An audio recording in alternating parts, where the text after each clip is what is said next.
When you hold me in your arms so tight, you let me know everything's alright. I'm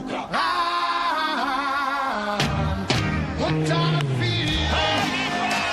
He crushed it. I'm high on It's a grand slam. what you're with me. I'm telling you, it's time to party. Lips as sweet Ladies as and gentlemen, boys and girls, welcome to SoxHub episode 13, home of the fourth place Boston Red Sox. I am your host, Brandon McElroy. Alongside of me is the one, the only, the zesty lefty slinger himself, Trotty to Hottie, aka Matt Trotta. How's you doing? You know how it be, Mac. Living the dream, running at God's speed. How about yourself, buddy? I'm in a great mood tonight. You know, I wasn't really after this weekend and whatnot, and you and I decided to record tonight as opposed to last night, Sunday, the series finale against the Cardinals. But after tonight, we're not going to jump ahead that far by any means. I'm in a pretty good mood. Not going to lie to you. Happy to hear, buddy. Happy to hear. It's a nice change of pace. Not to get too far ahead, but winning a baseball game or two, it's nice. It's a beautiful thing for the mind and body. Yeah, it really is. I was like going to go so much deeper into that and just hammer it home, but honestly, it really is. You said it well enough right there. It's good for the mind and the body. Yes, indeed. Winning does beautiful things and cures a lot of things in this world. Not to jump ahead, but jump ahead here. In the words of Lou Brown, you won 2 in a row. You win 3. That's called a win streak. Holy shit! A win streak. I hope they don't have a clip out of John Henry that they're undressing in there. Ugh. Can you picture those? Ugh. Like down to his calves, dude. As they're whistling Down to and his pulling up. calves. You know what? That's probably their motivation, if anything. If it's either that or they got like darts and they're just like No, you know what they're nipping doing? darts at them. It started naked, and they have to win in order to dress him. That must be it. That's must be exactly what they did right there. He was naked and they're 100%. like, oh God, we can't see this anymore. Cover this shit up. Somebody get a win, would you? Sadly, they're Call some only just goddamn runs. just above the calves, but you know what? We're getting there. Hey, we're almost covering the Schnutzkis. As long as we get above the waist, we get those little Sour Patch Kids dangling down there. We get them covered up. We're good. I don't think those things are sour or sweet, dude. Jesus Christ. Oh my God! Well, I'm sure when you eat them, your fucking mouth puckers right up. Oh, yeah, salty spittoon. Those things will be And- covered up in no time, though. These guys are going to go on a freaking streak. Unfortunately, speaking of John Henry, though, okay, just going a little rant here. Even though we're talking about covering up and his tiny shriveled little nutsties over here, now that motherfucker is still spitting into my mouth and making me call him daddy at this point because I'm paying for Nesson 360 so that I can watch the goddamn Boston Red Sox, and I can't even get through a single game without there being an issue, without the screen going black, without it buffering, me missing an entire half inning because commercials just keep playing. Like, it's absurd. I had to tweet at Nesson tonight because my screen was just black. I missed a whole inning of how dominating. I was looking on Twitter and people were like, how does Finn, not to jump ahead, and I'm like, ugh, I'm a sucker. We started raging about this how many weeks ago? Like a month ago at this point? When you honestly, went on a walk with your lovely wife, Haley, and your dog, and you heard whatever the hell his name, Charlie Moore, fishing in the middle of the game for like 20 minutes. Yep, I hear Charlie Moore and OB not talking to each other, talking two separate things in the middle of a walk while the game's on. A month ago. So, Nesson, no disrespect, but a little business advice. This has been going on, Mac, for a month, correct? Straight? Probably a little bit longer at this point, but Okay. probably in that time frame. We'll cover this month since your dog walked. Mm-hmm. Give my friend his money back. It's the right thing to do. Do that to my friend and the rest of us that spend the money monthly, that are passionate for the Red Sox, because all you're going to do is prevent us from watching it, and we're going to go to the radio or have no route but to go to streameast.xyz. So speaking of streamies, this is going to bring me to my next point here. Yeah. I had to go to Stream East on Sunday because the game was on Roku. I had no idea it was on Roku. I went to go. Speaking of the devil, we got a little Roku City right here behind Dude, Trada. what the hell is this? I mean, I know I have a Roku here, but like, what the hell is this? Like I'm curious.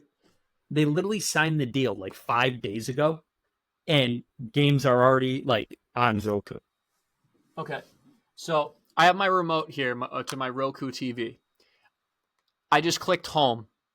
Okay, bang. On the home screen, see how a bunch of things pop up right here? Mm-hmm. You got the PlayStation 5, HDMI 2, etc. You got your apps. Then you got live TV on the left. They weren't marketing it at all around here in these 5 days. Like, I turn on this TV every single night, and I didn't see it one time. And I go to this live TV section because Fubo Sports is down there. Shout out Fubo. They got great streaming. If you need to go there, then they stream Ness and Mac. And to the other listeners, Fubo might be the route because you also get the ESPN. No free ads at all, but it's probably the best streaming service in my own personal opinion. If you're not just a Red Sox fan right now, a frustrated one with Nesson, but if you are just a sports fan in general, because you get pretty much any college football game or basketball game you can think of, and it also has the ESPN Plus on it, so you get the baseball games. It's pretty legit, and then you get all the normal TV shows, not TVs. That'd be cool if they gave away TVs, but yeah, no marketing on Roku's homepage, and that was preposterous to me. None. I mean, absolutely none. I had no idea the game was on there, so I went to Nesson, went to go put the game on, wasn't there. So I go to Old Reliable, Stream East. I kid you not, my computer has been Norton antivirus and McAfee or whatever has just been blowing up my notifications. Like, I have to click close it, like to the point where I had to turn off my notifications because even today, it was still blowing it up. So long story short, don't know if I'm going to be using Stream East unless I have a antivirus thing set up. Sorry. There's a good chance. Full disclosure, I should have told you I don't do it on my laptops or computers. I just use it on my smartphone. Yeah, probably should have disclosed that. I'm sorry, but that's the route with Stream East. If you're going to use it, it's got to kind of be from your phone, and then you can like smart cast it to your TV. Or screen mirror it even works pretty efficiently. If you zoom in a little bit, you just cut off the box score. But hey, man, Nesson, we wouldn't have to be talking about this if you just fix your app. Like, who even puts out like an app if it's not fully ready to go? Especially if you're as like big and has as much money as freaking Nesson. John Henry does, because that motherfucker apparently only cares about one thing: how much money he makes. I have no words. No more words. No, not. And it's what the hell's next? I have to pay. You know what? You're right. What the hell is next? One thing that I learned from watching this series is, I don't even want to say it was heartbreaking. It follows along the same line of what happened with the Rays series before this, of a lot more back and forth baseball, which was really good to see. So instead of like the Sunday game where we exploded for 11 runs and stuff like that, not to jump ahead, but it literally like we're fighting and we're clawing, we're going back and forth in games. Like, they put up a run, we put up one or two, they put up a run, and like it's nice to see an offense come alive. Like, I would love to figure out what their running and scoring position averages over the past, like, I don't want to say week at this point. Yeah, week. Or as of tomorrow week, just because I feel like they've done such a better job of that. So my whole point to this statement here is that the Sox may have dropped 2 out of 3 here, and it wasn't against a good team. It wasn't against great pitchers, but we still fought. And honestly, I see, and I've said this before, but it's really all that my mind goes to now is that I really look forward to like the 2025, 2026 Red Sox at this point because the future is going to be so bright. You have Rafael Devers, you have Cedane Rafaela, you have Wilyer Abreu, you have Tristan Casas, you have Vaughn Grissom, you have Connor Wong, you have Hauk, Cutter, you have Giolotto for 1 year. I get that, but potentially Ubeda if he comes back. But like you literally have a team already in guys that are locked up for the next few years with those, if you want to call them reinforcements, those stars coming, the youngins, if you will, in Meyer, Teal, Anthony, potentially coming up in either at the end of this year or the next year or two. The foundation is set for a really bright future for Boston baseball, and that gets me excited. No doubt about it. Marcelo Meyer looks really good down there, huh? Especially now that he's Well, he's healthy. healthy. Yeah. Yeah, I mean, he's batting above 300. He's batting with some pop, a lot of extra base hits, putting the ball over the fence quite a bit, playing some pretty damn good defense. Can't complain too much about that right now. And the haters are pretty quiet after the start that he's on. It's pretty cool to see. I know that defensive metrics don't like Meyer. However, from reading like tweets and stuff like that, it seems like with the eye test, he looks pretty damn good over there at short too. Yes, sir. And I'll trust the eye test more than the numbers right now, especially because of his age and he's just a prospect. I will too, because right now, baseball savants outs above average for little Raffy is like 14 percentile or something like that. Like it's terrible. And they're saying his range is awful. And I gotta assume it's only because of like him making ridiculously hard plays, but then probably botching some really easy plays and throws and whatnot. So I have a feeling there's quite a variance in those numbers that are showing up there. But I don't know, man. I was upset after this weekend, but at the same time too, I think I just came to the realization like truly it hit me like this team's just mid. They can do some they can be good, but that's the toughest thing about baseball, man, is that it's 162 game seasons and there are ebb and flows with players. And the best players will be able to, when they start going down, they're hitting a rough patch or something like that, they're able to hit their way out of it, field their way out of it, find their way out of that, and work their way back up. And at the end of the season, those bunches of good hot streaks compile into really good numbers. The Sox are just having more down here than they are ups right now. But the other thing too, there's still a lot of season left. Like we're just over a quarter of the way done with the season. There's so much season left for this team to kind of hit its stride a little bit, find a little bit more. Because I'll tell you right now, if Cassis, I was just looking at his numbers, he has almost half the games played that Devers and O'Neill does, and he has essentially half their stats. He would easily be leading this team in home runs right now and probably RBIs if he was on this team. And we probably would be having very different conversations right now. Yeah, it would be a much different look. And there's many people that will say, in generality, I would agree that one player doesn't make a lineup, doesn't make an offense, doesn't make a team. But in this case, especially with Story on the shelf, I'd have to say, I'd have to disagree in this one instance that this one player changes it a little bit. I would say not a little bit. I agree with you 100% that like not one player makes a team ready like that. This is a team sport there. What the fuck was that? I dropped my phone. I slapped it by mistake. Wow, you just got so excited talking about Tristan Cassis. You were like, on my phone. Yeah, I miss him, man. Yeah, I do too. But I was gonna say, like, to your point though, I feel like he may not be the savior of this lineup, but like he will definitely change the landscape of this lineup. It's a little bit of that calm, loose voice, that leadership, and that extra focus that I think that can reel us in a little bit more. That extra focus, and this actually is a great segue into something I wanted to talk about. That extra focus of like standing in the batter's box and just tracking pitches from a machine and just getting used to it, and mentally then just preparing yourself.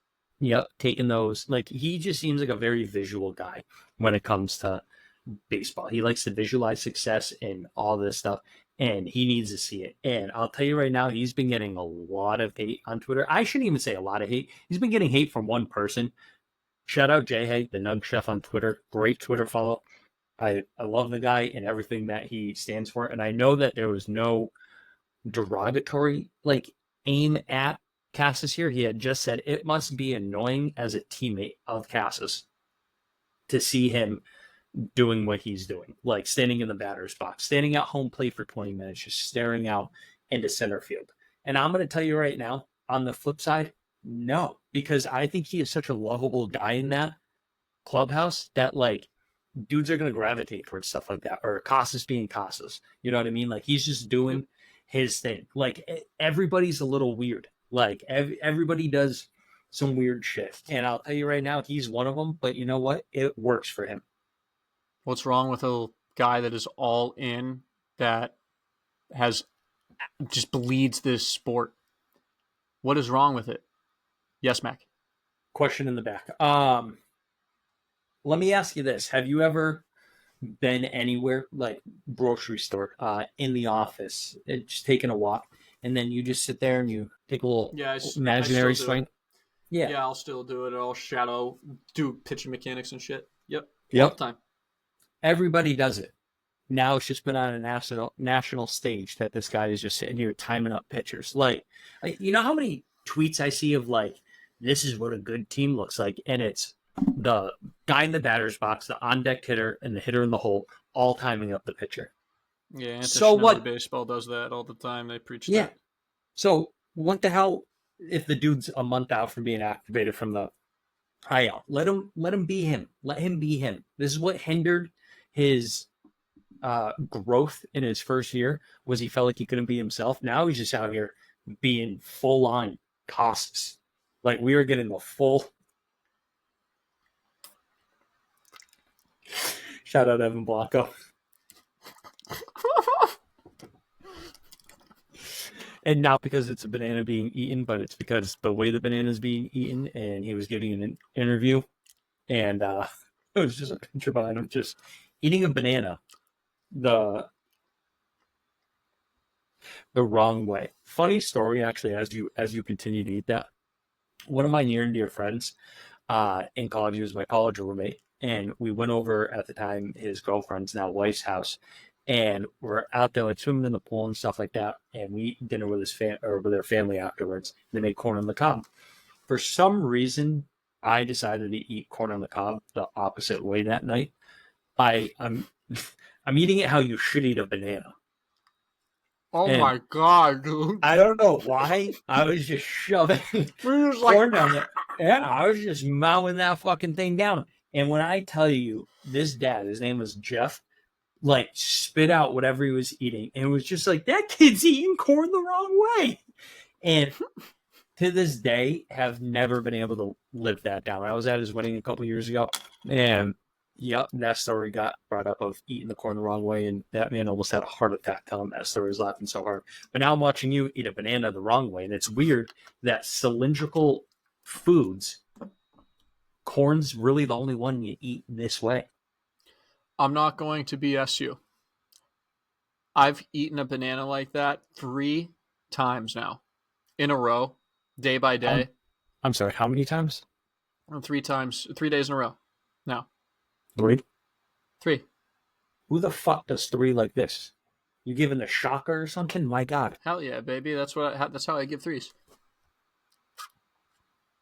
It's different than this or this.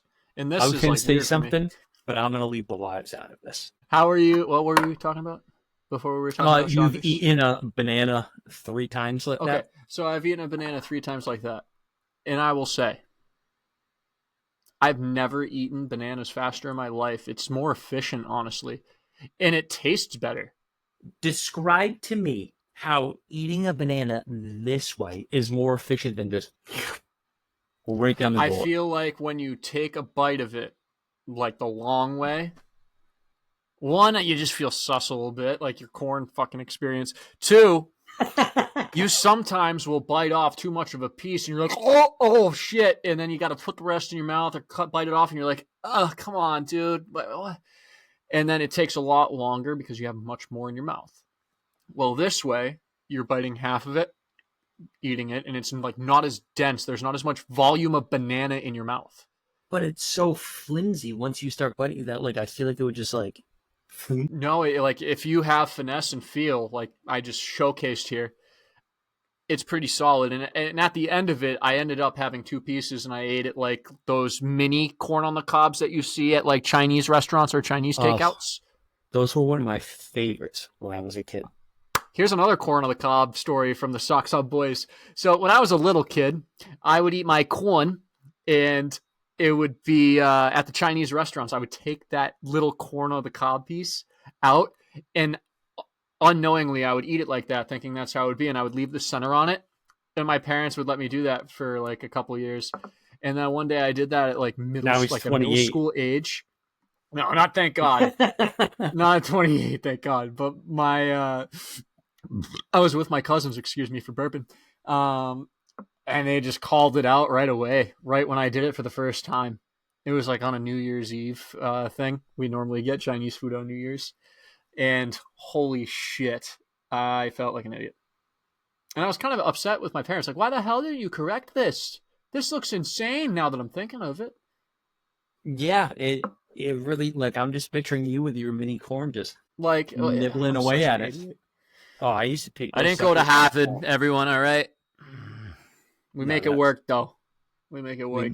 We make it work. That's a good Westford educational bit.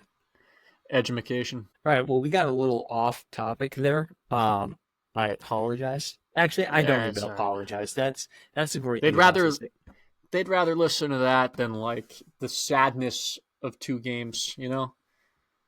Exactly. And honestly, like that corn on the cob story has not really been told publicly. So I'm happy we're at a point where it's not like we have hundreds and thousands of listeners.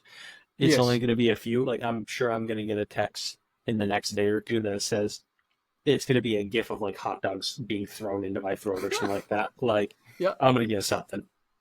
No doubt. That's all time. I can't believe you fucking did that, dude. With the butter on it, too, and it's just, like, dripping all over you. Just can't even handle the cornage. I generally don't even remember why I did it. That's the thing. Like, I'm trying to think back. I don't even know if I was trying to be funny, and, like, I was pointing to, like, my roommate at the time and being like, watch this, or so. Like, I don't even know what I was trying to do. And I also could have been drinking that day. And, you know, once you start drinking, corn on the cob looks good the opposite way. What can I say? Hey, no comment. I will never attempt to eat corn that way. That just sounds like a horrible time, and like a tooth would break, or like you'd have corn stuck in every single corner of your teeth. Did you know that there's some people that eat the skin with the banana inside of it and will just and munch it? Sorry, what? I've seen it, like videos of it. People will not peel their banana and just eat it with the skin on it as well. So, like, I fully understand that with certain things. For instance, sunflower seeds. I will occasionally eat the whole shell. That's how my dad taught me how to do it. Okay. Peanuts from a baseball game with that nice shell. It's a little saltier on the outside. I'll just throw that whole sucker in my mouth and eat the whole goddamn thing. Okay. No. But a banana, I could never imagine. That's like biting into a lemon with the skin, like, or an avocado, or a cantaloupe, or any type of fruit that has skin that you peel. Like an apple or pear is like the only thing I could think of that I would bite or with like the skin on. Yeah, like any of those cylindrical round objects, I'll eat that all day. Anything that's shaped like a pipe, you peel.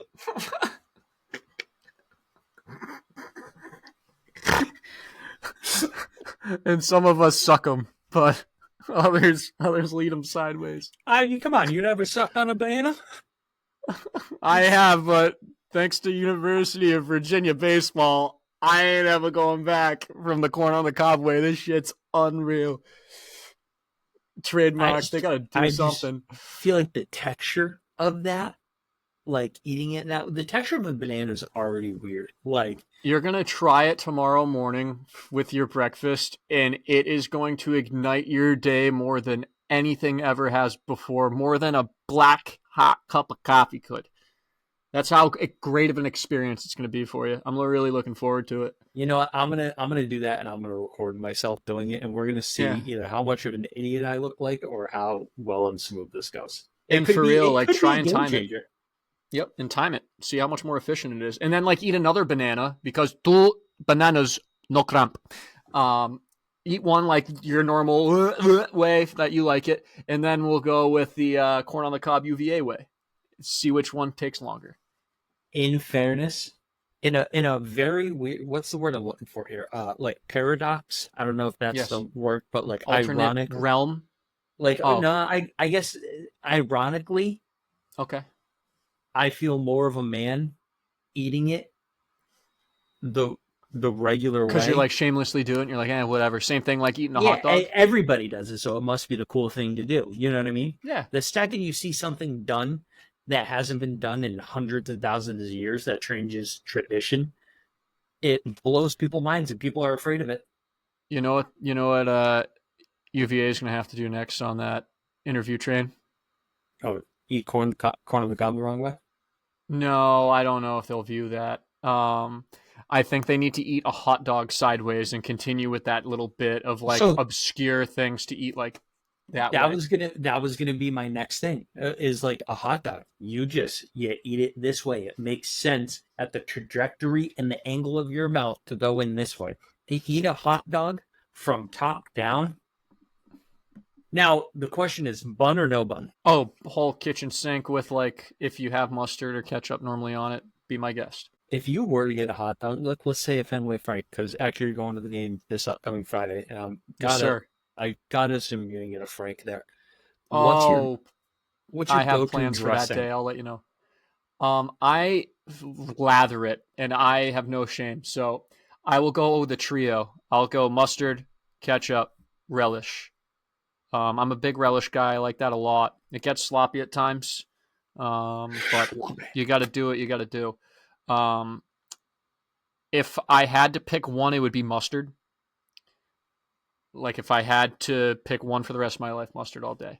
That's the correct Fuck, answer. marry, kill of the three, it would be obviously marry mustard.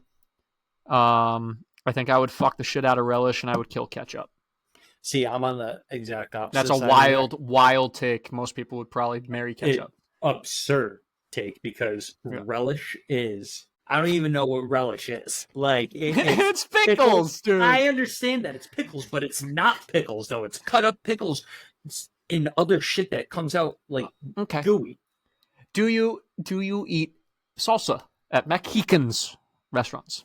Love salsa. Okay. Well, it's diced up tomatoes, diced up peppers. Listen, my shit looks more like relish than it does salsa. Okay, and the texture of it. Like, listen, the only correct answer to this is, I should say there's two. You can either fuck or marry ketchup or mustard. I feel like those are interchangeable. Yeah, Sure. kill off relish. And if Not you're going for- to do a not for dog Friday. the right way, you do some mustard on the sides of it. Okay. And then you one side. sprinkle some onion on there. And then you Yup. dress it on the top with either ketchup or more mustard. You're like ace. But I am That's zesty. I am a mustard onion person when it comes to my dogs. Incredible. It's the way Now- to go. My plan for the game Friday. Now, I'm not much of a drinker. It's going to be hot as hell, I think, on Friday. So you've seen that 9x9 challenge at a baseball game.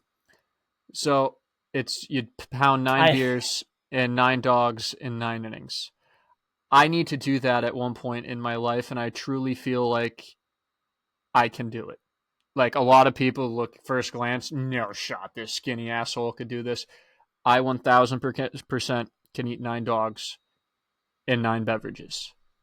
Now, I'm not much of a drinker, but it is for a wedding. I don't know if I'm gonna drink 9 beers because, like, I'm not a big beer guy at all. But I think I can get that 9 hot dog count in 9 innings. I think I can do that.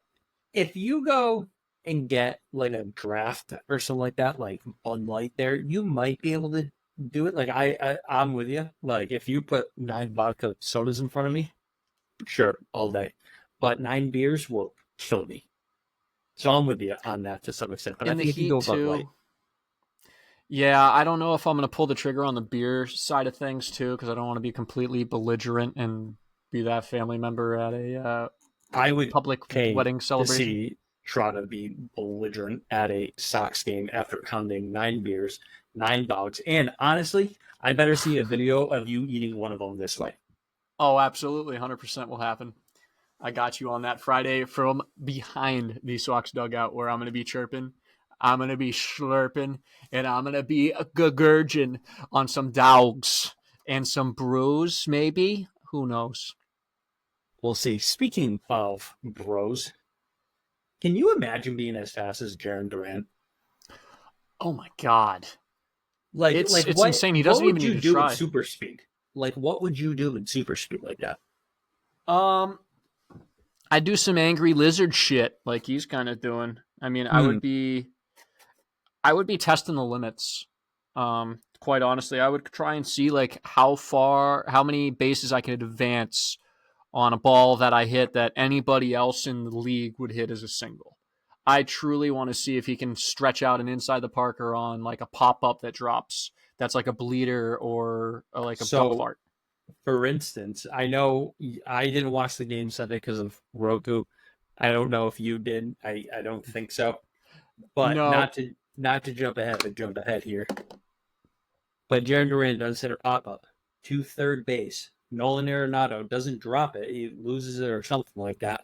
It gets away somehow, and he turned that into a triple. insane. And like I saw the replay of it. He didn't even really hustle too much. So Yeah, he didn't even run out of the box. He was like, if he hustled truly a hard 90 like he should have with his speed, do you think he scores? Maybe, maybe not. He probably would have tested it. Can I be honest with you too? It amazes me that this man does not have an inside the park home run yet this year. He needs to find that center field alley that we got out there, that center field triangle. The second he finds that, Oh my god. bang. He almost did though. Like jumping ahead here. No, not jumping ahead. It was against the Rays. And he hit it right off the corner, and Jose Siri just played it wrong. But he caught it just in time, but he got a triple out of that. Like, there's so many that he's hit. I'm like, is this the one? Is this the one? I'm sure. I feel like Cuddy might have Huddy, shout out Cuddy. Fuck you. Huddy might have a little like PTSD from getting some runners thrown out. Now, like with the rain, he's like, no, you're going to score no matter if this ball's hit back to the pitcher. It's a pop up to the catcher. You can score no matter what. We're not going to push this. Yeah, I don't know, man. I would let him push it all day. Push it. Ugh. But yeah, I would let him go. Let him free rein it all day. Let him play free with it if he wants to go. If he wants to stretch a single into an inside the Parker, let him do it. Because odds are he's going to be safe. He creates havoc out there, and everybody knows that they have to be on their toes. And when he's at the plate and when he's on base, and that makes that defense and that pitching staff a little tighter in the what ski. And when that happens, mistakes happen. Ski. So I will say this though. I heard this on, I think it was the Game 1 broadcast. Durant only has 10 stolen bases this season, and a lot of it is due to the fact that Coors like not necessarily giving him a green light because they want to make sure he's healthy for 162. Mm-hmm. And I'm not going to lie to you. I actually might have put this in my notes for Game 1 because I think that was the only one I really took notes on. That frustrates me, but like not frustrates me like, Cora, what are we doing? Because I fully understand it. We want to make sure Durant stays healthy. He is a key part to this offense. Mm-hmm. So I get it. But you're taking away the thing that this kid does best, and that's run. It's made his defense exponentially better this year. It makes him a threat on the bases. It causes pitchers to be a little bit more careful. Maybe they try to nibble corners now. Now they start missing pitches. Maybe they throw a few more fastballs when he's on base. They start picking over. It gives you something to think about over there. And to take that away from him, like, no wonder the man went through the struggles that he did. They're like, okay, I need you to stop playing 110% here. Like, you need to you need to come down and stay healthy for 162. But honestly, I would love to see this kid just go for it and see what he can do. It's not only showing offensively this speed and agility, it's also showing defensively this year tenfold after constant, and he's still getting a little bit of those whispers on social media of that bad read against the Blue Jays where he lost it, and then he kind of quote unquote dogged it at the end of the play. This year so far through 47 games, because StatHead hasn't updated from the 48th, he has a 1.1 defensive WAR, a defensive wins above replacement score. Do you want to know what that stacks up against for like the rest of the Red Sox, like history? Hit me. Through 47 games with all these other guys having like full seasons, this is ranked 38th out of any single season Red Sox outfielder that has played more than 50% of their games out there in that season. Like, and it's more than JD, right? He was one of our best defensive center fielders. Yep. So I'm going to kind of go down the list here of, some of the top 10 seasons that a Red Sox outfielder has had. I'm going to go down from 10. Okay, Jackie Bradley Jr., speak of the devil, is number 10. In 2014, his age 24 season, he had a 2.2 defensive WAR. Number 9 is Shane Victorino at a 2.2, age 32 season at the season 2013. 8th is Reggie Smith at a 2.2 in 1970. Darren Bragg, a 2.2 in 97. Jim Pearsall, remember this name, Jesus Christ, a 2.2 in 53. Yes, 1953. This was his age 23 season. You can't forget that season. That was a hell of a year. Unbelievable, the Red Stockings. When Jimmy pokes your butt, Pearsall. Yeah, Jimmy Pearsall. Darren Willis in 99 had a 2.3. That's 5th all-time for Red Sox in defensive WAR.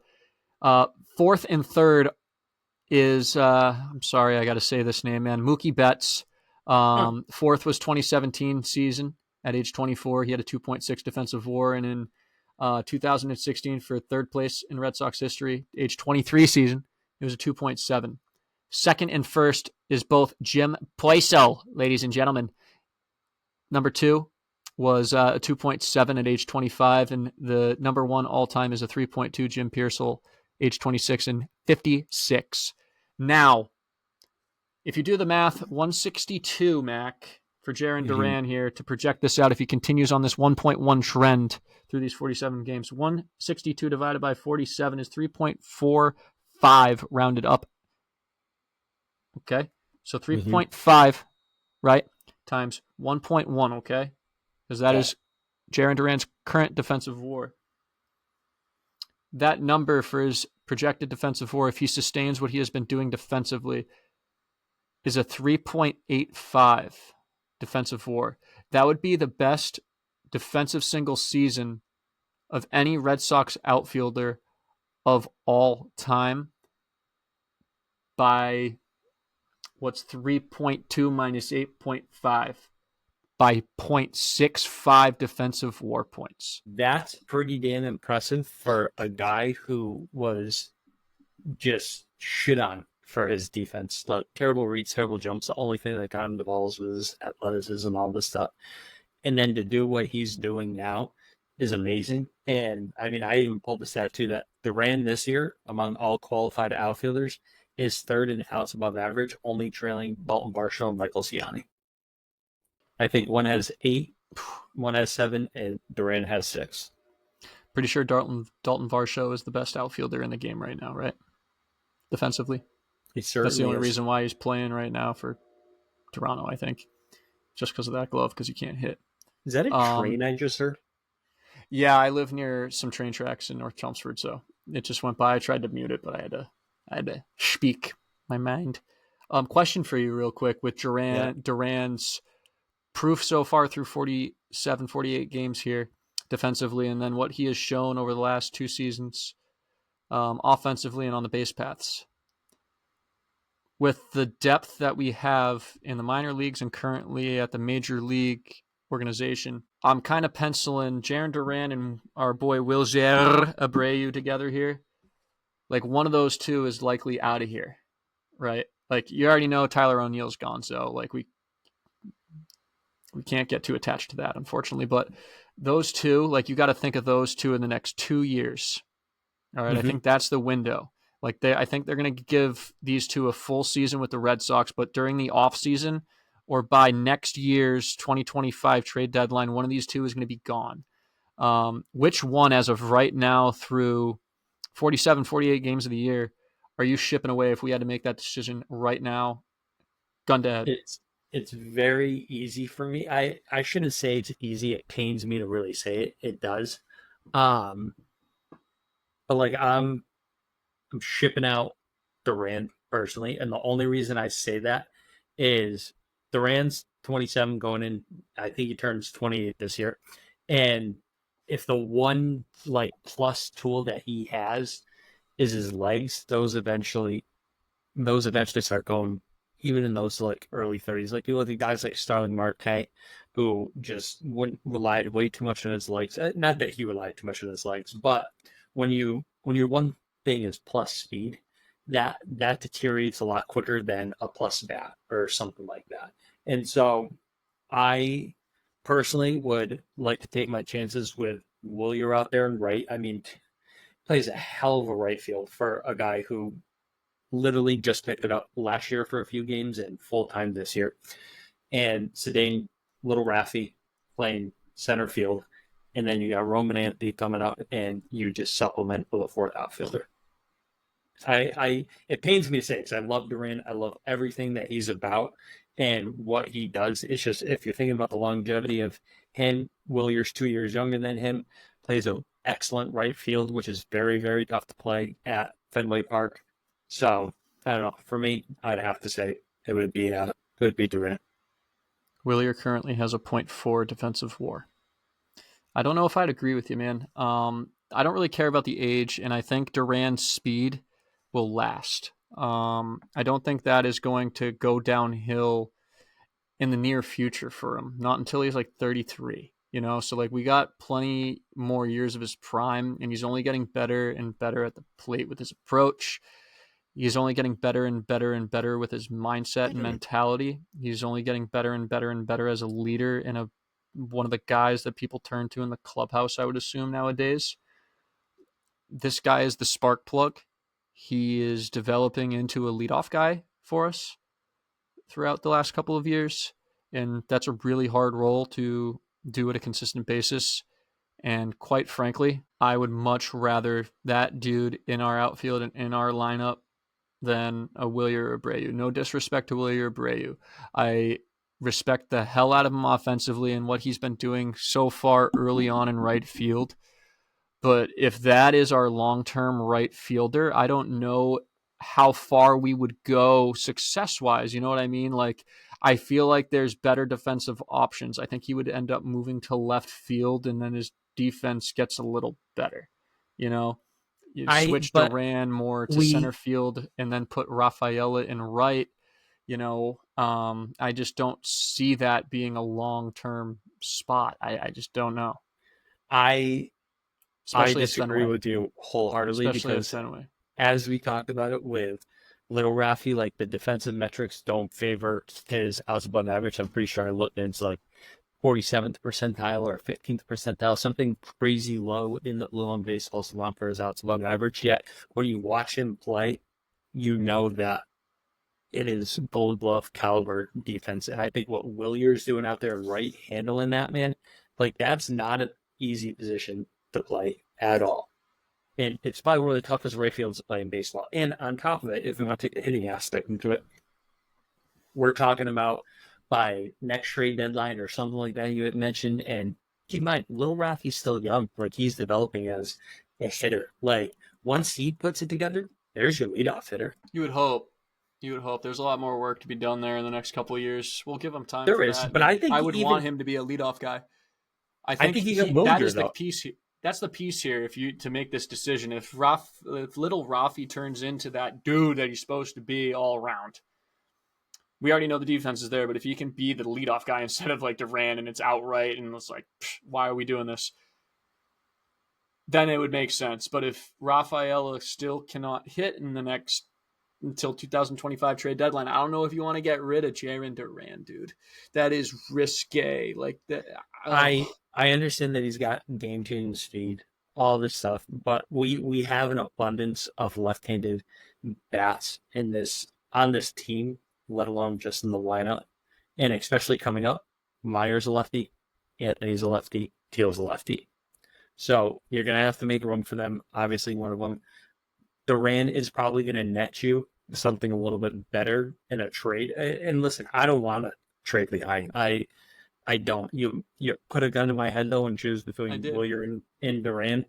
It's going to have to be him because I think he's going to fetch you a much better package at a trade deadline or in the offseason. Maybe even address pitching, bring in, whether it's a prospector we get and develop or something like that. I think he's going to net you a little bit more. I respect your perspective. I respect yours, but you're totally fucking wrong. So fair enough. I'll be laughing. I'll be laughing when he's playing left in a couple of years. I hope he is, and somehow we can all coexist in this moment. But I will say that might be the first time on this podcast that you and I have ever actually disagreed on something. Usually we're pretty on point with stuff. That was a very solid debate. That was a good time. That was. All right, let's jump into the recap here. I don't really want to talk about it. I don't have too many game notes, mostly from game one, and then that's it. Game one, well, it was fun while it lasted. Let's find something else to look forward to. Lars Newport 3-run homer.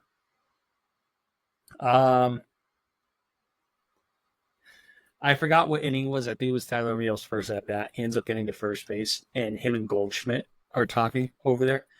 What do you think that conversation had to have been? I know normally being a first baseman, it's like, hey, good piece up there. Yeah, you're having a good season. Now 17 doing wife, kids, whatever it is, and you just start kind of shooting the shit. But when it's somebody you played with, I gotta imagine it's something crazier. Because I'm picturing that combo literally sitting there being like, how they treating my boy over there in Boston. And he's probably like, we fucking suck just as much as you guys do. It's no different other than I'm playing every day. And my manager doesn't bench me for quote unquote not hustling. The fans are treating me with a little bit more respect outside of my strikeout totals and my runners in scoring position woes. They're embracing me a little bit more and appreciating me more. That's probably what he would say outside of that same old shit, but I'm playing. I think he's very grateful to be a Boston Red Sox man. I think he is too, and he loves it. He's saying it. That's what pains me even more, knowing that he's our best trade chip at the deadline, which you almost don't want to think about the deadline because it feels so far away and stuff like that. But I don't know. It's tough to get too attached to him and love him as much as we do, knowing that he's probably gone. Yeah. Or he's not, and we can just embrace the present and actually decide to fully love him. We could do that. Brendan Donovan needs to be a Boston Red Sox player. He just fits that profile. He plays second base, shortstop, third base. He plays left field. The look of him, he's got this scrappy beard like you do. It's blonde and red, and then this long, flowy hair. He just fits the vibe so well, and I think he would thrive here in Boston. On another flip, completely agree with you. Alec Burleson and Nolan Gorman look like they were born to play for the St. Louis Cardinals.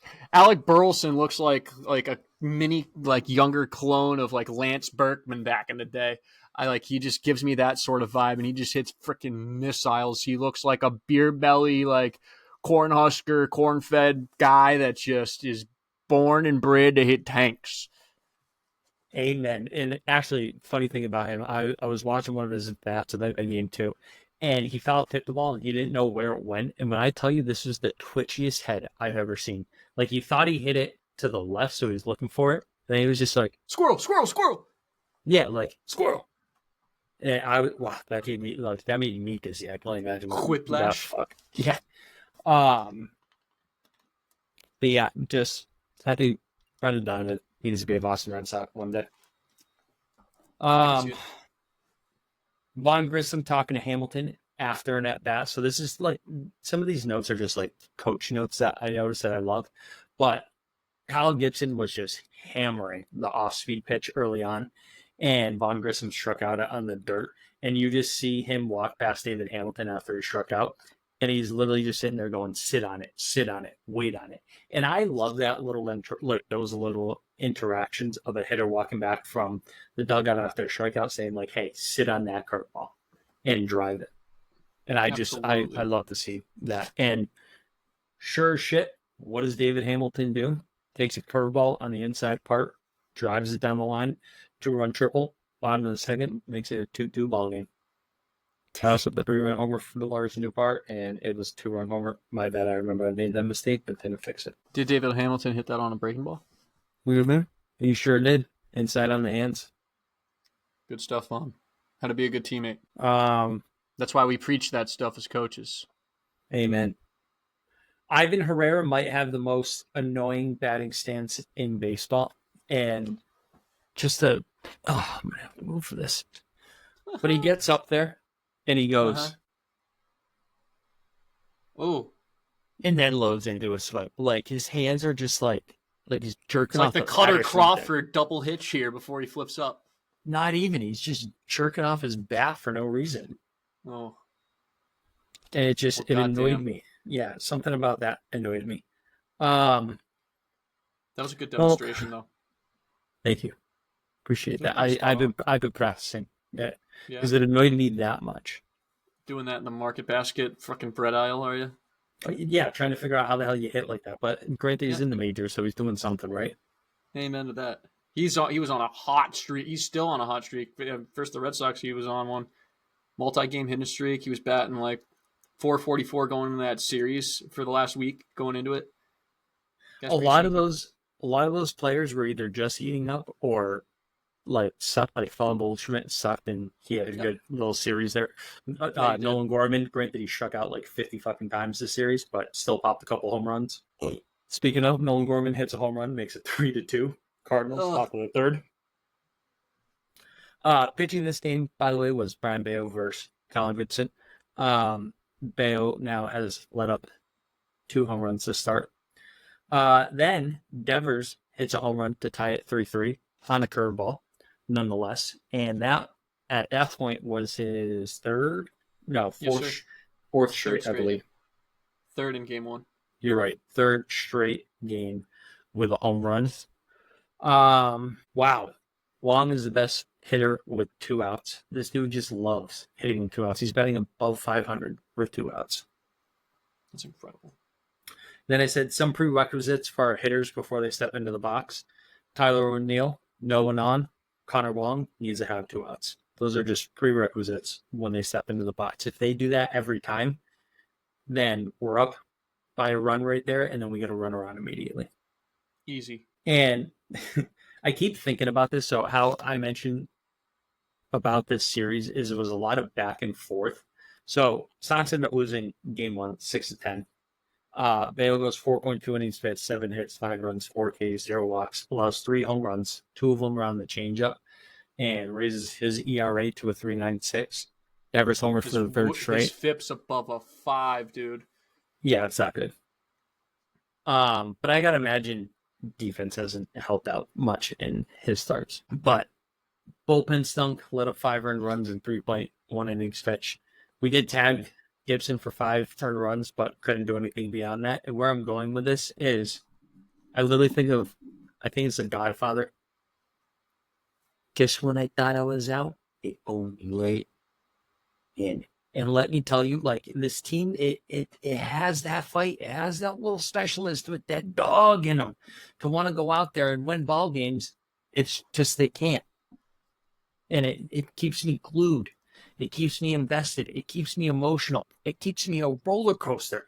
It brings me right back fucking in. And then they tear my heart out. And then they implant the pig one in there. And then they tear that out. And then they put a fucking banana half eaten the wrong way in there. But that banana's got freaking superpowers. It does. It sure does, because it leads us into game 2. Yes, game 2. 7-2 loss. Wasn't great. I have a few notes in this one. Little Raffy flies like Superman. For all the extremely tough plays he hasn't made in center, he's made some damn good ones. So this was a play that actually saved the run. Line drive coming in, and he dives, makes a play, just literally flies like Superman. Did a great job. Incredible. This was a note right here that I thought was fucking so funny. So we had talked about the interactions with like OB and Will Middlebrooks. And again, like I just don't know that like OB fully respects Middlebrook as a broadcaster for some reason. I don't know why. I just like there's a different vibe when he's in there. But OB goes, because speaking of which, this was the military weekend, so that everybody's wearing like camo pants and camo hats and stuff. It looks sick. As you said, great weekend. So OB goes, Grissom's wearing the camo shoes. And Middlebrooks goes, where? I can't see them, as they're zoomed in on the shoes. And it flew right over OB's head. It was in the top of the second inning. It was so funny. Like, I wish I could have pulled this clip. I didn't think about it until I just am reading the notes now. Like, literally, for him to be like, I can't see his cleats. Where are they? And it just was silent for like 3 to 5 seconds after that. And OB just continues on, and Will just continues on. Like, clearly that just flew right over his head. Swing and a miss. So I don't have many. That was literally all I had for notes in that game. 2-7 loss, back and forth game until the 8th inning when the Cardinals had a 5-run 8th inning. Before that, it was very close. It was a 2-2 ball game. Cutter goes 5.2 innings pitched, 6 hits, 1 run, 2 walks, 5 Ks, a lot of home run. Slayton, 5 runs, 4 earned, and 1 inning pitch. Devers, homers for a 4th straight. And going up against Miles Mikolas and Kyle Gibson the first 2 games, this is where it was like just punch in the face after punch in the face, a couple in the gut, 2 to the groin area, because these guys are old, aged bastards that have ERAs sitting above 5. We tagged Gibson for 5 runs. I think we put up 1 earned run against Miles Mikolas. Like, polarizing offense, which leads us to Sunday's game, where we win 11-3.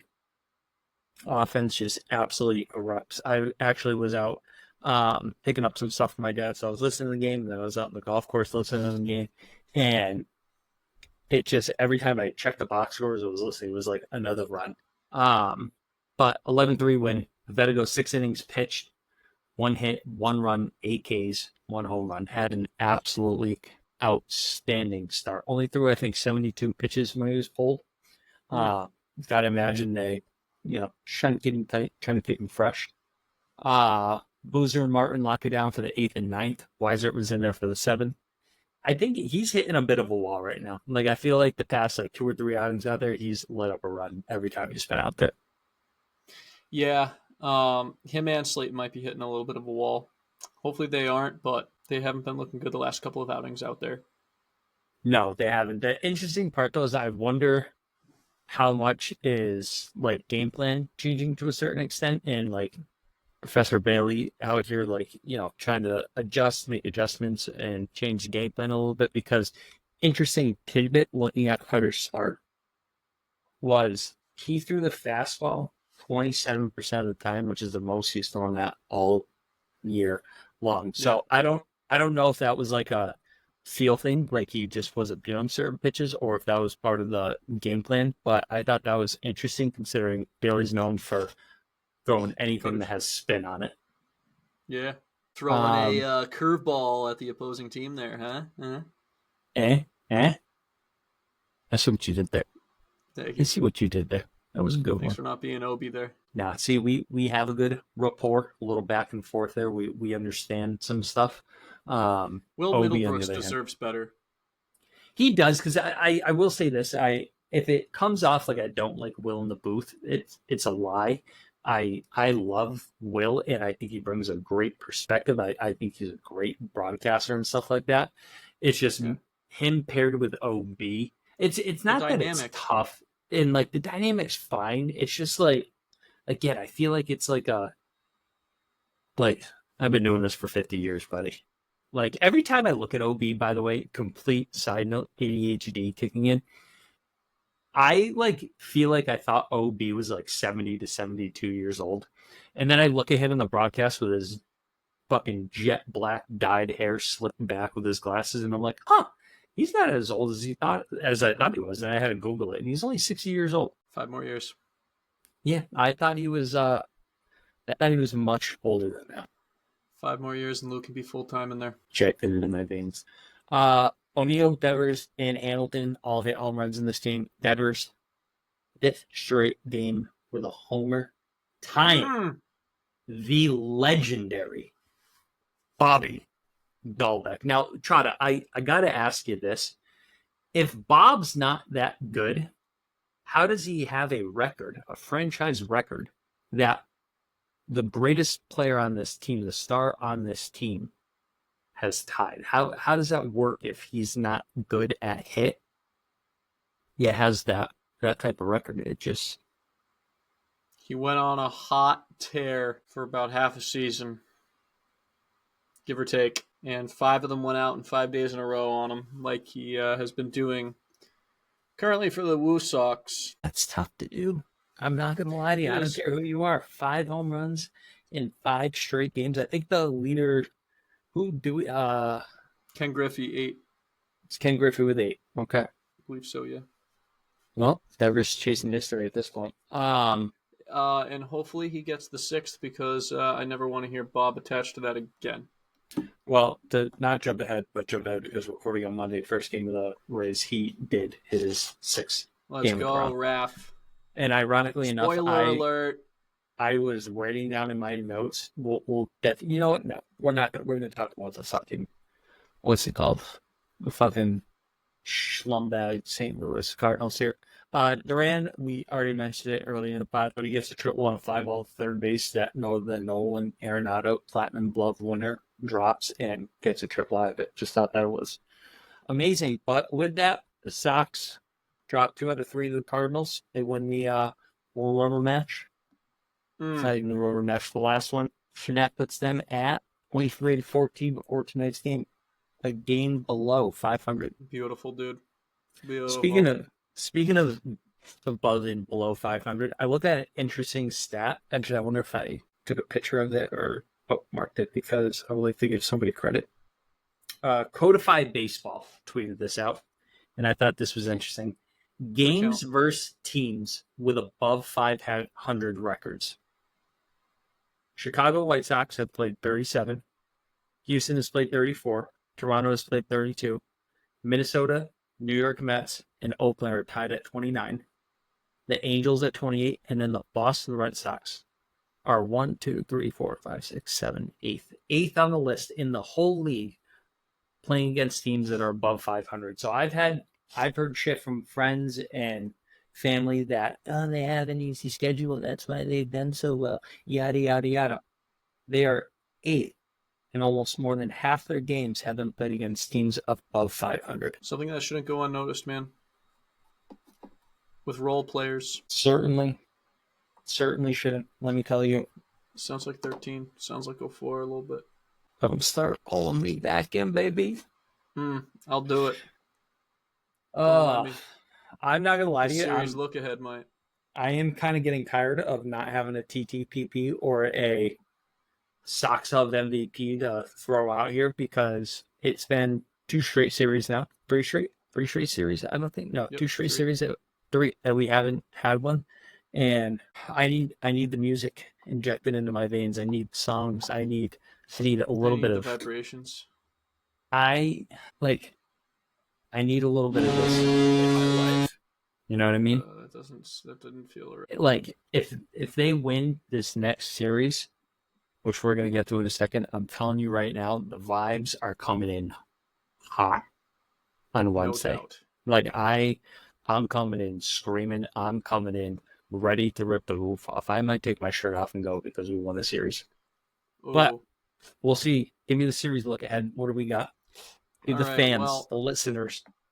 Well, game 1 happened this earlier this late evening. It was Hulkamania, brother. versus Taj Bradley. We faced Taj last series in Fenway. His last start was 5 innings, 4 hits, 2 runs, 6 strikeouts, and a walk. Tanner, last time, 5 2/3, 5 hits, 3 runs, 1 earned, 7 strikeouts, and 3 walks. Career high, 112 pitches last time. Now, I will say this real quick. They were supposed to give Falk an extra day of rest because like Cora was worried about the 112 pitches, so give him that extra day of rest and whatnot because Whitlock was supposed to be joining the rotation. However, it came out news after tonight's game, possible tear in his UCL, going for a second opinion to Alabama to get it looked at. So he might be done for until the fucking 20, halfway through 2025. That's awful, man. Thoughts and prayers out to Whitty. Yeah. So him going on that, everybody. I would imagine. Granted, I know the game already happened and stuff like that, but I would have imagined that they probably would have not let him go too far in and out after going 112 pitches and being career high. Yeah. We got to keep our Stallions healthy, so please, Cora. The offense is going to have to produce here if we're going to give Houck a little rest on the pitch count. Going into game 2, we got our $1 million baby Cooper Criswell going up against Zach Littell. Zach Littell also pitched against the Red Sox last time out in that 4-game series at Fenway. He went 5 innings, 7 hits, 4 runs, 3 Ks, a walk, and gave up a dingo. Slick Coop last time out against the Rays. 3 2/3, 5 runs, 3 earned.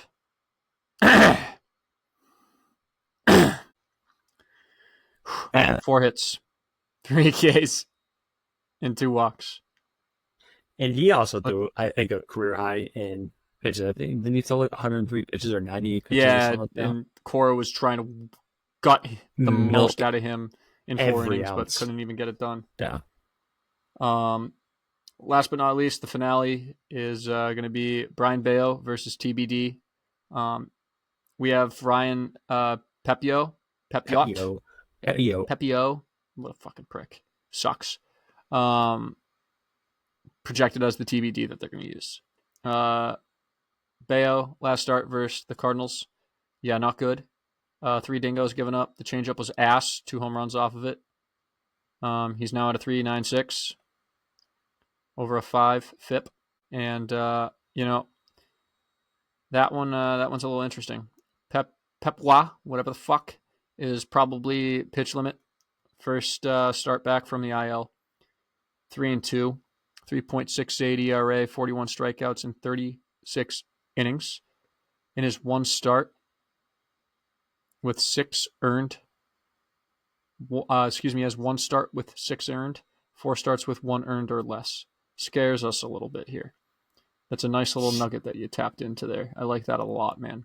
The only thing that gives me hope against that is Petio's a little bit he's hot for a game and cold for a game. So in that 1 start, it was opening his first start against Texas, let up 6 earned runs, and then went 1 earned run. Then he went 4 earned runs. Then he went 1 earned run. Then he went 3 earned runs. Then he went 1 earned run, 1 earned run, and then he got 0 earned runs, I think, and then 1 earned run. Then he got pulled. So he's fucking good.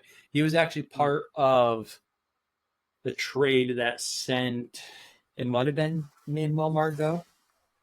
No, it was a Glasnow trade. I'm sorry, the Glasnow trade. That they got back Ryan Pepio, and he was a big sleeper this year to be a breakout candidate and all this stuff, and he was before he got injured. But the one silver lining I have is that, again, this is going to be his first start back since being put on the 15-day IL. That he might be on a pitch limit, and if the Sox can just not strike out as much and take a few pitches and bite a few pitches off, get some 8-pitch at bats in there, he could be gone in the 3rd or 4th inning and then dive into that bullpen. I like the thought of it, and it's his first start back from the IL, so they're not going to ride him for 85 plus pitches here. I can't see that happening. And hopefully, like low key, if we're striking out at a high clip, that's maybe not a bad thing. He's out by the third, fourth inning here. That is true. That is true. I mean, the other thing they're like too 2-2, 3-2 Ks, but you're hoping if that is the case, you're making him work for it, make him earn that K. It's a messed up approach to win a ball game, but hey, we got to shake things up. You know what I mean? Look at the positive, but like outside the box, I guess. Yeah, exactly. Because that box, it's only so big. You can only fit so much in there. Where you got to start thinking outside of it. So if we're gonna strike out, at least make it 6, 7, 8, 9, 10, 12 pitches. Who knows? Who knows where the world's going to take us for the strikeout? Yep. I would appreciate it if we can rack up this guy's pitch count. I think that would go a long way for us in that finale, especially with Bayo on the mound after a bad 3 home runs outing before. Oh. So first start back from the IL. I don't even think he's getting rehab starts because he threw a bullpen after today's game, like a 3-inning simulated bullpen or something like that. So something tells me that touch and feel in a live game may not 100% be there because I think I need to be a little erratic at times with his pitches.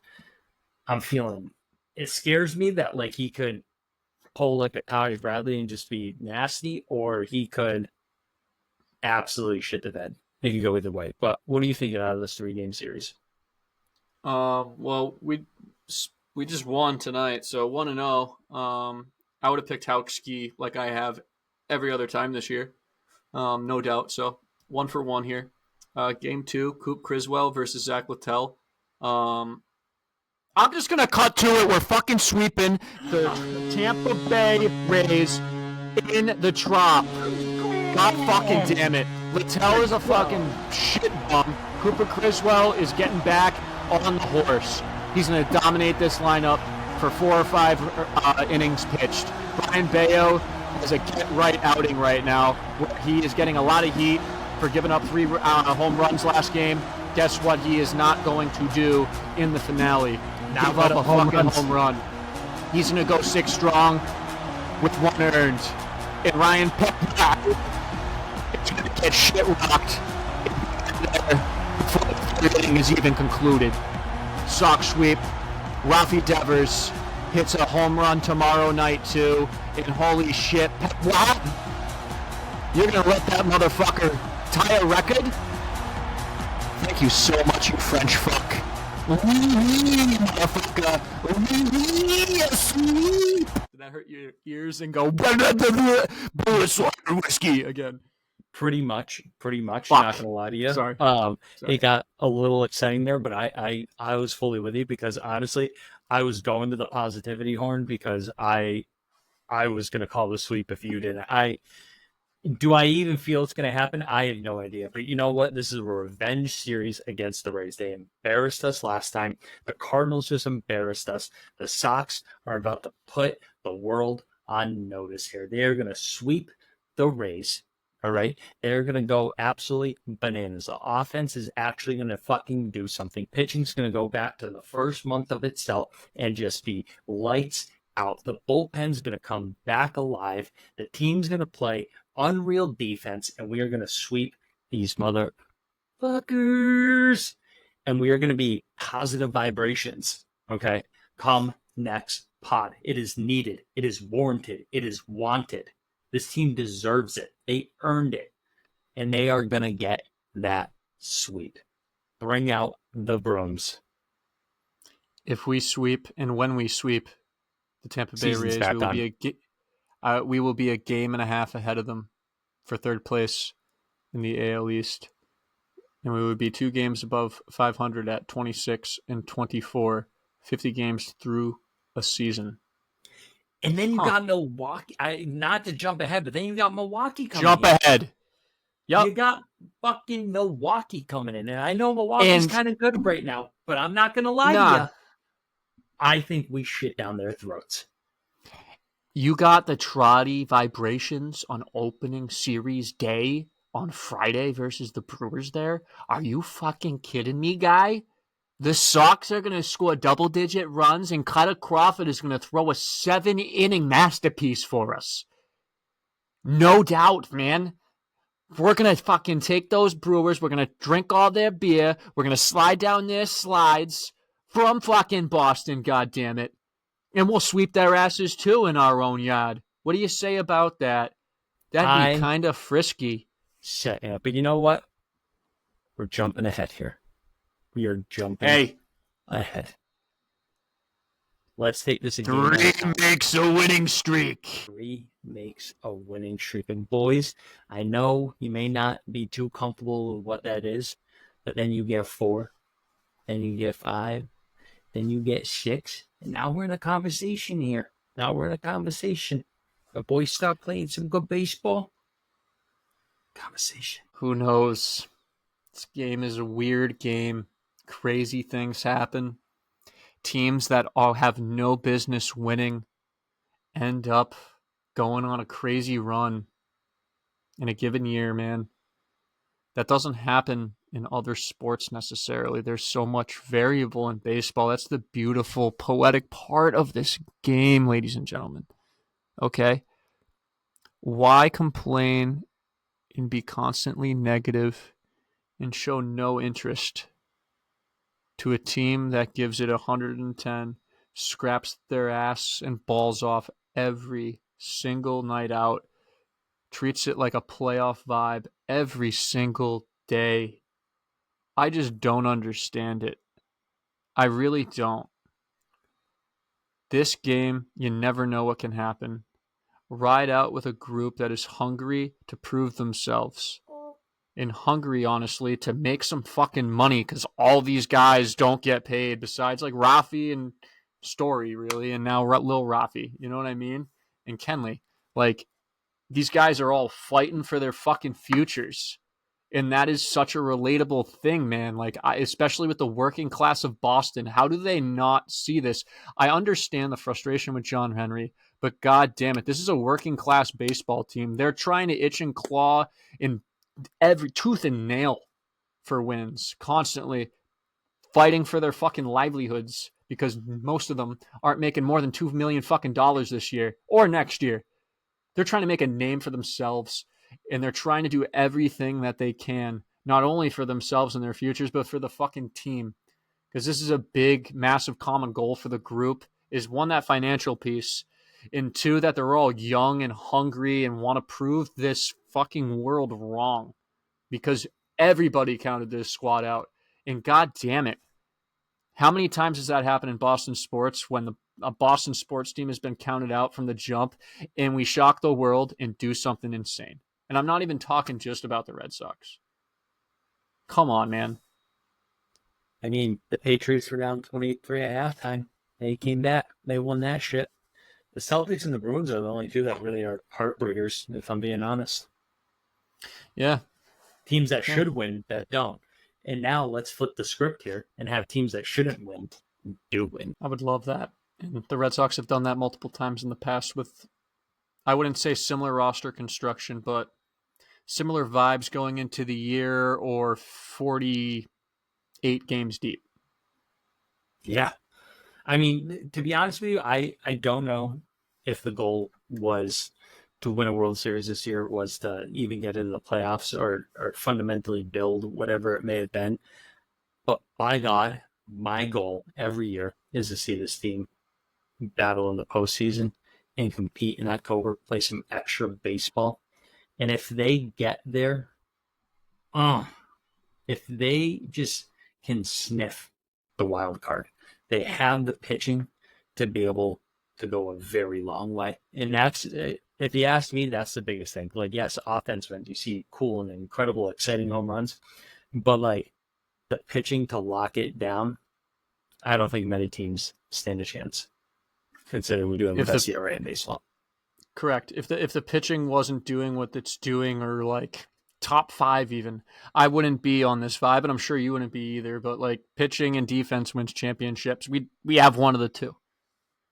And it's the best in baseball. And they're not really letting up base runners too often, let alone runs. So if you're not letting up base runners, then defense isn't going to really come into play too much. I love so much how this pod goes from the Red Sox dropping 2 out of 3 to the Cardinals, 5 out of their last 7. And I think they're actually 11. They dropped 11 out of the last 16 or something like that, or 15. Something like that. But we're 5 and 5 in our last 10. After Yeah. today. Okay. Regardless, So it it's goes flipping from around just a little bit. from kind of negative vibes and stuff like that to us just coming back to if this team gets in, they're winning the World Series. And but that's what I'm saying. They just fucking pull me back in. Think of this team as the Bitcoin like market ticker for like monthlies. It was in. That primarily shoots up when you look at it by the every 3-month sample. Okay, every now and then there's a little dip, but after that dip, 99 out of 100, that shit's going skyrocketing up from where it peaked last. All right, and I have a very strong indication and feel that this is what that Red Sox team is about. That was their little skid. Here comes their second peak, right here, right now, and it started in that finale against the Cardinals. As POD once said, here comes the boom. Boom. All right. You got any closing thoughts for me here? Yeah. Maybe our shortest time yet. I think you and I and the rest of our listeners need to hammer down an X amount, however much you're feeling, without being irresponsible. A sprinkle on Rafael Devers to hit a home run in Game 2 of the Rays series here, and then if he hits another one there for the 8th in a row, we hammer it down for the 9th for the series finale. I might fuck around and put someone. I don't know if I mentioned it on the podcast yet, but I did it right before here, but after tonight's game, I put $100 on Dinner House for the Cy Young. That's a really good. We talked about that in the past couple pods ago. Of that, I finally did it. You got it at like 6,200 or something like that, right? Yeah, something like that. So I could win $6,200. Fantastic. I love that out of your crystal ball, man. Good for you. It's just it's something that excites me a little bit. All right, here we go. Well, I wonder what Rafi for home runs is, man. That would be nuts. See, batter props. Solo home run for Rafael. It just has like batter, like it doesn't have them yet for tomorrow. Like individual, it has like yeah, it doesn't have them overall. Yet. They'll have stuff. Those tomorrow. Yeah. We'll post it out for the people. I love it. Yeah, I think that would be a pretty good little bet to take. However, I just have a feeling that like I'm one of those people. Like I'm slightly superstitious, so again, didn't watch Sunday's game. Was listening to it on and off on the golf course. And they win 11-3. And I was like, fuck, do I have to keep the TV off now? And like when I don't watch them, good things tend to happen. Like whether Nesson's screen goes black and is buffering and I get an update from MLB app that Tyler O'Neill had another solo home run, whatever it may be. But I don't know. I may have to get there. Any other closing? Like the game, yeah, here's something to add on to that. I feel like the games that I'm watching a lot of the times Lou is in the booth or Yuke is in the booth. One of the two. Okay. And when when I'm on the radio, the rare chance like today on the ride home for the last like 2 seconds of the game, Lou Bob, like every single time I'm on a car ride, Lou's the guy on the radio and they end up winning the game. When he's on the broadcast and I'm specifically watching it, they end up winning the game. Think you kind of found your rally monkey a little bit. Yeah, it's Lou fucking Maloney. Let me tell you. Absolutely. He is back in the booth against Milwaukee, and I need that injected into my veins. I'm going to scope him out on Friday, man. I'm going to tell him what's up. What's up, babe? You up? Yeah, something like that. Probably not. Probably not this time around. Maybe a little bit more professional. Yeah, a little more professionalism attached to her. Hello, sir. I love it. How are you today, this fine evening? Nice to meet you. It's a pleasure.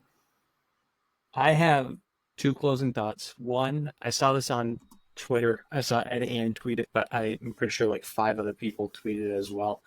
Tanner Houck and Cutter Crawford are the first 2 pitchers. Is it MLB history or is it just Red Sox history? Don't quote me on it, but I'm pretty sure it's MLB. MLB. Yeah. For sure, Red Sox. They have, after 10 starts each, I think, 58 innings pitched, Each, 48 right? hits allowed. Each? Yep, each have 58 innings pitched. Each have 48 hits allowed. Each have 57 Ks, and each have a 2.7 ERA before tonight's Each? game. Each. My God. The same exact numbers. That That's insane. is wild. That changed obviously a little bit with Tanner's outing tonight because he absolutely dominated and shoved. But that is insane when you think of how long the season's been going on and how many times through the rotation they've gone, because those two are the ones that have been healthy this year. They've been locking it down. And let me tell you, only crazy, it's insane in the membrane, if I do say so myself. Without a doubt. It's almost like they're jockeying back and forth for who wants the Cy Young Award more. Amen. Amen. If you had to pick one to start the All-Star game or something like that, who would it be between Cutter and Tanner? It's got to be Tanner Houck, more marketable. Will be better for the fans, I think. I'm not saying Cutter's either one of them's going to, by the way. No, but Cutter's not a I'm household name to be a starter for an All-Star game yet, I think. And I don't think he'd get that opportunity first time on the All-Star game, you know? I don't know. But I can see Tanner getting that opportunity, though, without a doubt. And he has had more, like, jaw-dropping performances this year and, like, alpha motherfucker dude type of shit than Cutter Crawford has. I think that one's much more marketable. He's had, what, like 1 or 2 starts where he allowed, like, 4 earned runs or more or something like that. Outside of that, It's been lights out, where Cutter's kind of been a little bit more, like, ebb and flow. 0-3. 0-3-1, or like 2, 1-3, 0, 4. Where I think Houck's been a little bit more dominant outside of like 2 starts. 0-1-1-4, 0-1-4, 0-1-0. Like I will say, when Houck's on the mound too, I've preached this 100 times, but like his confidence level, like Cutter just shows really no emotion for the most part. He's starting to, man. After Kate, he's like, turning around, strutting his shit a little bit more. And I love that. Do that with good numbers. I need to see that. Exactly. But like when he's on the mound, like he's always like, you see him take his deep breath before he goes. Like sometimes he looks confused, that little Texas boy education in there. Yeah. But like Houck, when he's on the mound, is just like, he's always like leaning back and forth, chewing his gum, throwing frisbees in there. So I don't know. Cool as a For cucumber. me, it would be Houck as well. The last little tidbit here that's a closing thought, and just curious your take on this. One thing I've never taken into account when it comes to Major League Baseball, and like we start like judging players on performances and stuff like that, is team travel. So for instance, Thursday night they close up the game against the Rays. It was late at night, and then they hop on a plane. They end up in St. Louis at 4 or 5 a.m. And then Bayo's starting that day, keep in mind. So now you get there at 4 or 5 a.m., you get to the hotel, you get some sleep, and then you're right back at the field for a freaking game. Like, I never realized, it's not something that I've ever actually thought of, but how much of a toll something like that, like having a game that goes a little bit later to then hop right on a plane pretty much. Not probably like give your family a hug and kiss goodbye if you're lucky. Hop on the team plane and then go to another city and then play a game less than like 12 hours later. Kind of wild to me. Yeah, I can understand that perspective, but I mean, he has plenty of experience doing this in the past. I can't really use that as a crutch. These guys are professional athletes. True. Yes. True. I think it's for not like they're riding on as like an a average JUCO coach bus, you know? Yeah. I was going to say that as an average like citizen and not doing that, I can see why that would be, that could be difficult. However, even one of the things too, I think it was mentioned in the broadcast, is they said it was a weird decision, but it was Brian Bayo's decision that he wanted to travel with the team because I guess Core wanted to fly him ahead so that he was already in St. Louis, like resting up and could go about his normal routine, but wanted to fly with the team. I like that. I respect Despite the loss, I respect it. I respect it. All right. Anything else? Let's go finish this sweep. Cool. Let's you know go what to do, buddy. Finish it. Brush that mustache nice and good. Go put on a nice little show. Nesson, Fix your goddamn app and eat your bananas sideways tomorrow morning, ladies and gentlemen. I won't steer you wrong, I promise. I know I will be. Hey now. Hey Let's now. get it. All right. We will see you after the Rays series. Godspeed, everybody.